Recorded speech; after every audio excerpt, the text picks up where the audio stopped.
দিদি ভাই, ও বল, তুমি কে? ভিডিও কি কিছু শুট করবে বলে চালালে নাকি? ভাবছি কটা শর্ট করব, বুঝলি, ওই জন্যই চালালাম। তোকে এক্ষুনি ডাকতেই যেতাম, শুধুমাত্র আমি দেখছি যে আমার অ্যাঙ্গেলটা ঠিক আছে না। আচ্ছা ঠিক আছে, তুমি আগে ওইসব ছাড়ো, তুমি আগে আমার আমার হাতের দিকে তাকাও। এই দেখো, নারকেল? এই রাত্রে নারকেল কি হবে?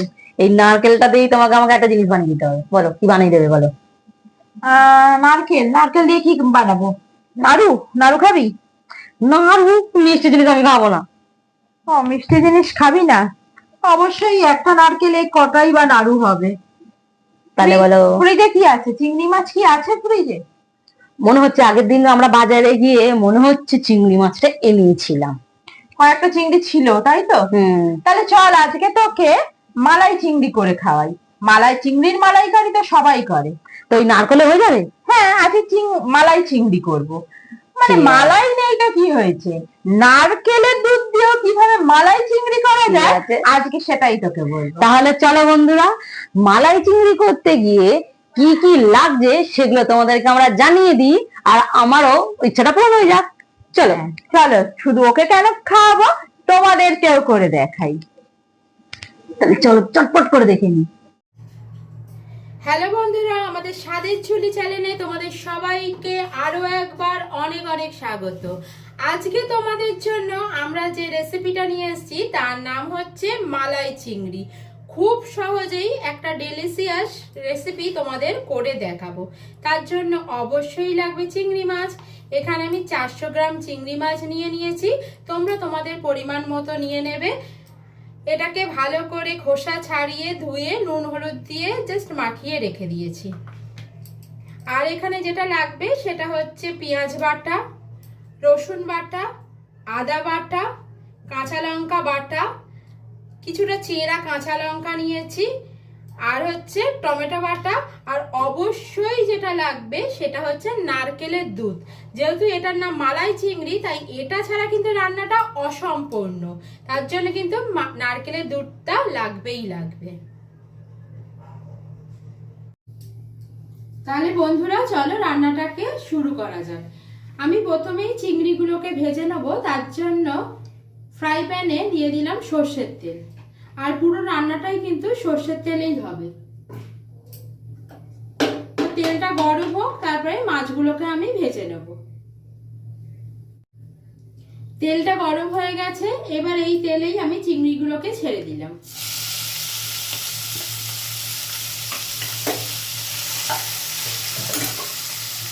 এবার তোমাদের আমি একটা টিপস দিচ্ছি।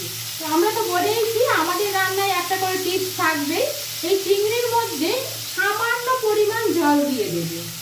তাহলে কি হয়, ভাজার সময় জল দিলে কিন্তু চিংড়িগুলো একদম নরম থাকে। চিংড়িগুলো ভাজলে যেরকম শক্ত হয়ে যায় সেরকম কিন্তু শক্ত হবে না। তাহলে একটা টিপস পেয়ে গেলে। চলো ভালো করে চিংড়িগুলোকে এবার ভেজে নিই। চিংড়িগুলো এখানে আমার ভাজা হয়ে গেছে, এবার এটাকে তুলে নেব। চিংড়িগুলোকে খুব একটা বেশি ভাজার দরকার নেই, আমাদের এই পর্যায়েতেই হলেই হবে। আমরা এবার চিংড়িগুলোটাই তুলে নেব।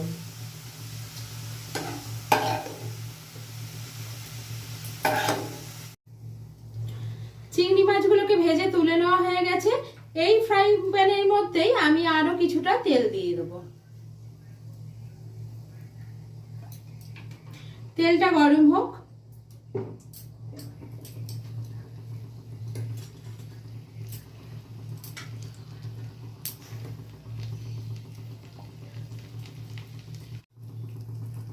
তেলটা গরম হয়ে গেছে, এবার পেঁয়াজ বাটাটা আমি এর মধ্যে দিয়ে দেব।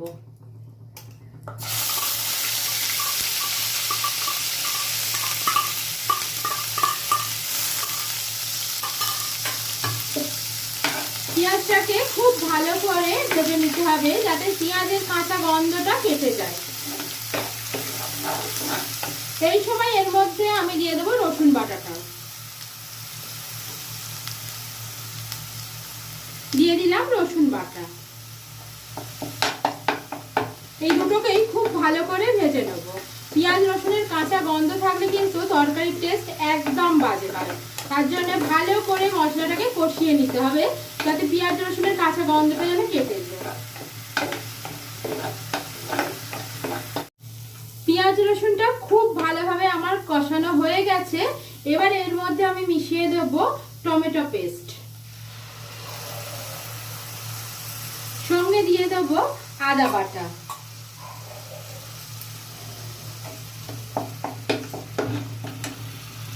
আবার একটু ভালো করে কষিয়ে নেব। ও এখানে আমি দেব সামান্য হলুদের গুঁড়ো।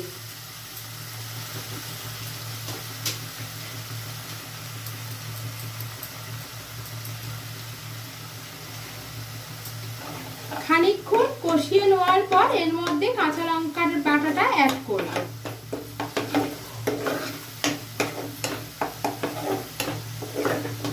তোমাদের কিন্তু মনে রাখতে হবে যে পেঁয়াজ রসুনটা কিন্তু অবশ্যই ভালো করে কষিয়ে নিতে হবে, না হলে ওদের একটা গন্ধ যেটা সেটা তরকারিতে পেলে ভীষণই খারাপ লাগে, স্মেলটা খুব বাজে আসে। তাই কিন্তু পেঁয়াজ রসুনটা যেভাবে দেখালাম যে অনেকক্ষণ ধরে একটুখানি ভালো করে কষিয়ে নেওয়া, ওটা কিন্তু করতে হবে।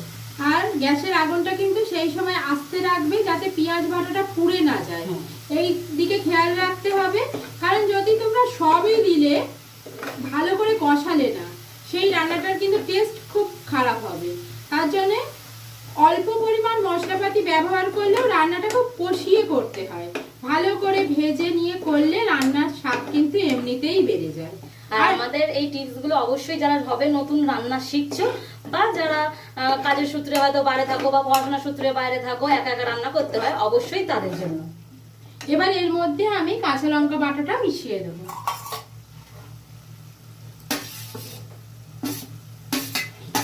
দিয়ে দিলাম কাঁচা লঙ্কা বাটা, আবার একটু নেড়ে ছেড়ে নেবো। তবে আর একটা কিন্তু মেন টিপস তোমাদের বলে দিই, রান্না যখন করবে খুব ভালোবাসা নিয়ে করবে, কিন্তু অধৈর্য হয়ে কিন্তু রান্না করবে না। তাতে যত ভালো ভালো জিনিস দাও না কেন, সেই রান্না কিন্তু ভালো লাগবে না।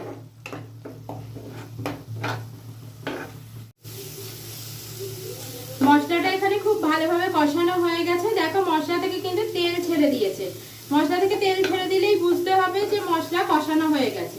এবার আমি দিয়ে দেবো নারকেলের দুধ।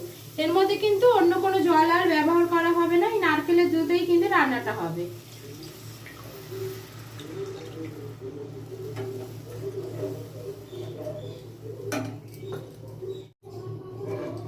এবার ভালো করে মশলার সাথে নারকেলের দুধটা মিশিয়ে নেব। মিশে গেছে, এবার এর মধ্যে দিয়ে দেবো নুন আর মিষ্টি।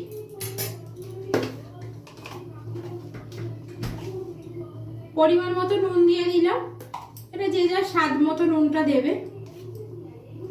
ও অবশ্যই এখানে আমি তোমাদের বলে দিইনি, এখানে কিন্তু আমি একটা বড় সাইজের পেঁয়াজ ব্যবহার করেছিলাম আর 8 থেকে 10 কোয়া রসুন ব্যবহার করেছিলাম, ওটাকেই বেটে নিয়েছি।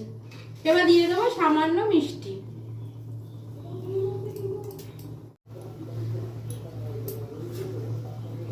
নারকেলের দুধটা ফুটে গেছে, এবার এর মধ্যে দিয়ে দেবো ভেজে রাখা চিংড়ি মাছগুলোকে।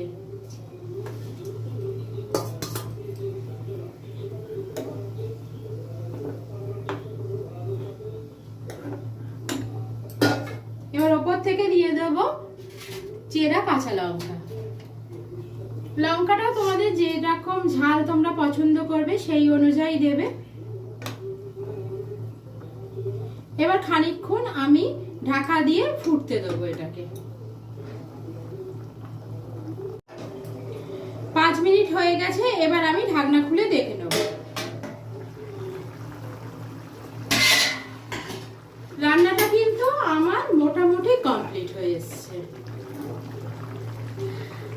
তোমাদের তাহলে আর একটা কথা বলি, যেটা যেহেতু মালাই চিংড়ি, তো এই শেষ পর্যায়ে তোমরা যদি চাও তাহলে ফ্রেশ ক্রিম কিন্তু ব্যবহার করতে পারো।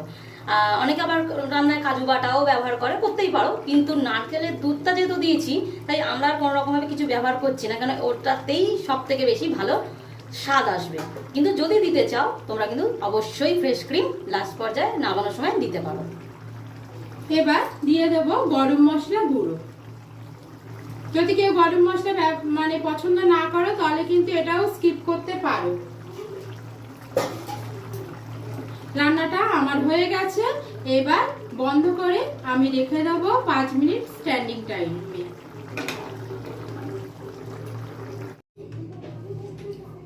তাহলে বন্ধুরা আমাদের রান্নাটা হয়ে গেছে। আর এটা অবশ্যই কিন্তু বাড়িতে একবার ট্রাই করে দেখো, খুব কম উপকরণ দিয়ে দুর্দান্ত স্বাদের একটা রান্না।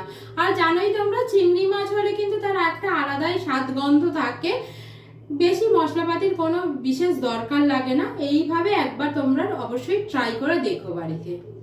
আর ট্রাই করে অবশ্যই সেটা আমাদের কমেন্ট করতে ভুলো না। আর আমাদের চ্যানেলটাকে কিন্তু অবশ্যই সাবস্ক্রাইব করে দেবে, আর এইভাবেই আমাদের পাশে থাকবে। তাহলে আজকের রান্না এখানেই শেষ, দেখা হবে আবার একটা নতুন ভিডিওর সঙ্গে। সেই অবধি তাহলে আজকের মতো এখানেই টাটা। সবাই ভালো থাকবে, সুস্থ থাকবে, আর আমাদের পাশে এইভাবেই থাকবে। দেখা হচ্ছে নেক্সট ভিডিওতে। আর সুস্থ থেকে ভালো ভালো রান্না খাওয়া দাওয়া করে দেখো। টাটা।